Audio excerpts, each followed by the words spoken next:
방정환 선생님 1899년에 태어나셨고 윤석종 선생님 1911년에 태어나셨는데 근데 어린이날이라는 것이 한국에서 만들어졌다는 것이 왜 중요하냐? 이 이듬해 1923년에는 소년운동 선언이 발표되는데요. 두 번째 어린이날이죠. 근데 이 한국에서 발표된 어린이 소년운동 선언이라는 것은 1924년 유엔에서 채택한 아동의 권리에 관한 제네바 선언보다 1년 앞선 세계 최초의 어린이 인권 선언입니다. 이게 놀라운 일입니다. 왜 하필이면 세계 최초의 어린이 인권 선언이 중국도 아니고 일본도 아니고 미국도 아니고 영국, 프랑스, 독일도 아니고 한국이라고 하는 세계의 깡촌 같은 곳에서 발표가 되었느냐? 이게 우연이냐? 우연이 절대로 아닙니다. 그럼 한국 사람들이 뭐 엄청나게 대단해서 그러느냐? 뭐 국뽕 이런 얘기를 하려고 하는 것은 아닙니다. 그러나 한국에서 세계 최초의 어린이 인권 선언이 발표됐다는 것은 필연이었다.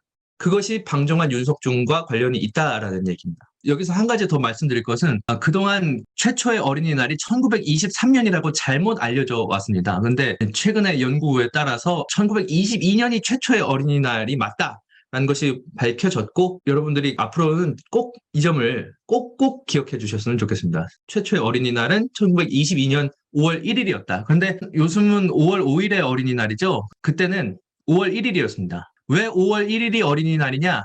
궁금하시죠? 재밌겠죠? 5월이라고 하는 것은 어떤 계절입니까, 여러분? 뭐든지 다 깨어나는 계절입니다. 동식물들도 겨울잠을 자던 동물들도 다 깨어나고 나무의 새순도 피어나고 꽃들도 피어나고 겨우내에 움츠렸던 모든 동식물과 자연물들이 엄청나게 활기를 띠고 운동성을 띠고 그 운동성, 우주 자연의 운동성이 최고점에 다르는 폭발하는 시기가 바로 터져나오는 시기가 바로 5월입니다. 5월의 달 중에도 이달의 첫 탄생인 5월 1일은 진실로 생명의 날, 환희의 날이라 할 수 있는 것이다. 따라서 우리 인간을 비롯한 이 천지 위의 모든 생명은 인간뿐만이 아니에요. 모든 생명은 다 같이 5월 1일의 그날로서 제각기 자기의 생일을 삼아도 좋으며 생명의 위대함과 환희를 노래하는 합창단이 되거나 그렇지 않으면 자기의 현재의 존재와 생명에 대한 하나의 커다란 의문을 환기하여 그 의문이 풀리기 전까지 분투하고 노력할 바를 연구하고 기억하여도 좋을 것이다. 어린이는 풀의 새싹이고 나무의 새순과 같다. 사람은 오늘보다 더 나은 내일을 향하여 끊임없이 향상되고자 하는 존재이고 우주는 과거에 이미 만들어진 기성품이나 완성품이 아니라 끊임없이 성장해가는 미완성품이다. 새싹이자 새순인 어린이는 인간 존재의 본질, 우주의 본질을 표현한다. 즉 이미 완성되어 있는 인간을 사회 규범의 기준으로 삼는 사회는 미래보다 과거를 중시하고 변화하기보다는 고정되어 있으려 하는 사회가 된다. 이게 무슨 말이냐면 자, 여러분 인간의 삶에서 가장 꿈틀거리는 때가 언제입니까? 가장 활발하게 운동할 때가 어린이 때죠. 여러분들 애들하고 놀아보면 어떻습니까? 어른들은 다 지쳐 나가 떨어집니다. 그 어린이들의 에너지를 어른들이 감당을 해줄 수가 없습니다. 어린이들은 계속 움직여요. 그렇게 막 움직여야 하는 어린이들이 가만히 있게 만들면 어떻게 됩니까? 병납니다. 하루에 소비를 해야 할 에너지를 다 소비하지 못하면 병난다고요, 그 어린애들이. 그런데 이 동학 천도교에서 생각하는 우주의 본질이라고 하는 것은 끊임없는 운동 그 자체입니다. 우주의 본질이라는 것은 무엇이냐?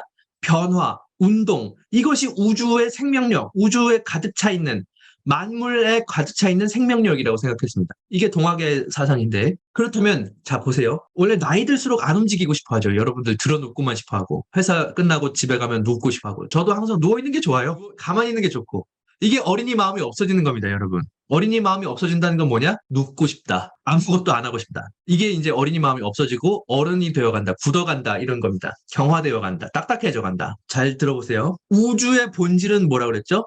운동, 변화, 생성, 창조, 끊임없이 만들고 끊임없이 뭔가를 하고 끊임없이 새로워지는 것. 이게 우주의 본질이라고 동학에서는 말해요. 근데 어린이의 본질은 뭐라 그랬죠? 끊임없이 뭔가를 하려고 하고 움직이려고 하고 만들려고 창조하려고 하고 끊임없이 새로워지려고 하고 니체도 자라투스트라는 이렇게 말했다 해서 어린이를 그런 존재로 얘기를 했지 않습니까? 끊임없이 창조하는 존재. 니체의 생각과도 비슷한 거예요. 그러면 우주의 본질을 가장 잘 구현하고 있는 게 누굽니까? 어린이인 거죠. 우주의 가장 본질적인 상태를 가장 잘 구현하고 있는 상태가 어린이입니다. 그렇기 때문에 우주의 생일인 5월 1일이 어린이의 생일인 5월 1일 어린이날이 되는 겁니다. 어린이가 어른이 되어갈수록 창조성과 생명력, 그 운동성이라고 하는 것이 퇴화되고 없어져가는 것인데 그럼 우주의 본질로부터 점점 더 멀어져 가는 것이죠. 어린이도 사람 중에서 이 항상 웅크려들고 정지하려고 하고 변화를 싫어하고 생성과 창조를 거부하는 어른들의 세계를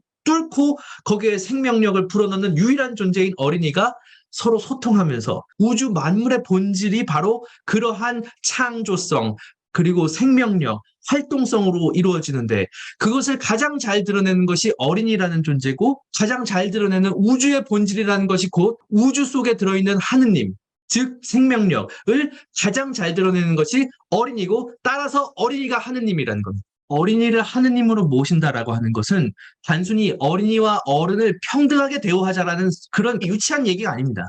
그런 서구 민주주의식의 그런 아주 수량적인, 계량적인 민주주의가 아닙니다. 더 하느님의 실제로 가까운 존재가 어린이고 하느님 그 자체를 보여주는 것이 어린이이기 때문에 그래서 동학의 제2대 교주인 해월 최시영 선생은 이런 말을 했습니다. 어린이를 때리지 마라. 어린이를 때리는 것은 하느님을 때리는 것이다. 이게 동학 농민혁명이 일어날 당시의 교주였던 해월 최시영이 조선 후기에 조선 말기에 이미 그런 얘기가 나왔다는 겁니다. 그렇기 때문에 당연히 세계 최초의 어린이 인권 선언이 한국에서 나온 것은 어떻게 보면 당연한 것이죠. 이런 사상이 있었기 때문에 어린이를 때리는 것은 하느님을 때리는 것이라고 하는 사상이 이미 있었기 때문에 가능했던 것입니다. 그런 것은 단순히 프랑스 혁명과 같은 그런 수준의 민주주의랑은 전혀 다른 것이었고 애초에 프랑스 혁명에서는 어린이에 대한 평등이라는 것은 없는 것이죠. 거기서는 시민들 사이의 계약에 지나지 않는 것이고 시민이라는 것은 어디까지나 성인 남성을 중심으로 하는 것이죠. 그러나 여기서는 하느님, 따님이 더 위대한 존재인 겁니다. 요약하자면 어린이는 인간의 가장 신성한 상태입니다. 이때 하느님이란 이미 살아있는 것 자체, 삶을 가능하게 하는 그 근원적 생명력 자체를 하느님이라고 하는 것입니다. 자기 자신 이외의 자연사물과 타인이 모든 우주적 생명력 속의 하나입니다. 우주 자연 속에서 움직이는 것은 모두 다 하느님의 표현이라고 얘기합니다. 하느님을 표현하는 것이라고 합니다. 스피노자의 사상과 똑같은 겁니다. 스피노자도 모든 것은 표현이다라고 얘기를 하는데 우리 안에도 마음속에 어린이가 있고 그 우리 안에 어린이 마음이 있다는 것은 우리 안에 하느님의 마음이 있다는 것이고 우리 마음속에 하느님 마음이 있다는 것은 우주의 본질인 생명력이 있다는 것입니다.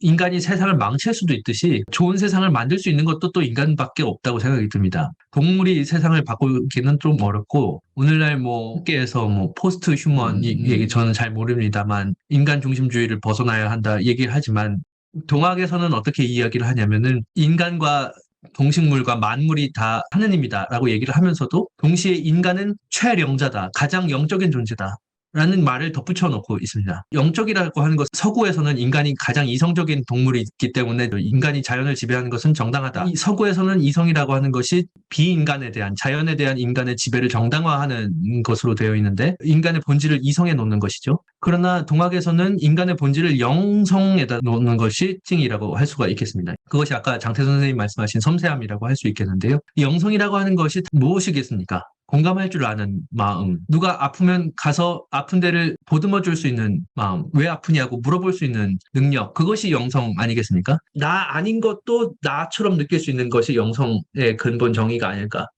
세상을 망칠 수 있는 것도 인간이고 세상을 좀 더 낫게 만들 수 있는 것도 인간이다라고 생각이 듭니다.